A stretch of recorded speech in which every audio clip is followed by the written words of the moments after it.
In Ukrainian culture, around the summer solstice, in the first few days of July, they have these celebrations called Ivana Kupala, and which is the feast of St. John the Baptist, in which women wear their vashilkas and they go into the water carrying wreaths filled with different kinds of wildflowers and ferns and all different kinds of things that are bunched together. And in the center is always a candle. And they also wear these things as crowns on top of their head. And they release the ferns that they've gathered into the water. And the candle is supposed to seek out the future lover for the woman that will become her paramour and become, in a way, her spouse.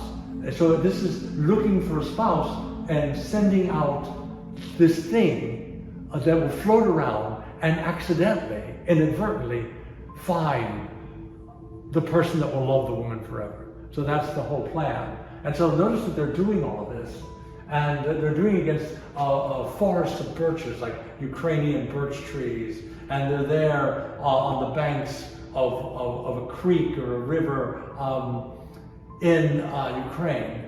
And in the distance we see a fire. Now they also, part of the tradition is to set bonfires, but I painted this kind of ironic thing, that there's a Tupolev bomber jet, a fighter bomber Tupolev, which is kind of destroying these things, that maybe these things weren't set by the women as a way to ward off evil, but maybe there's a bombing going on of the huts in which these women live. So I painted this a year before the war broke out, but of course the war was already going. The war had started around 2014.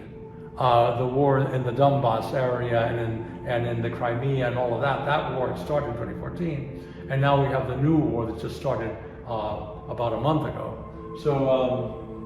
So in a way, this painting is kind of a prophecy or kind of predictive. I see it in the back of my brain as a kind of Guernica, like what Picasso did with Guernica, where Guernica was the first bombing in the history of the world of a town using bombs. The Luftwaffe dropped bombs on an innocent city that had no protection whatsoever during the Spanish Civil War. And it killed 3,000 citizens of Guernica died. And they kind of used napalm, they used incendiary bombs on them, the Luftwaffe, on orders from Franco, and I guess orders from Hitler during the Spanish Civil War.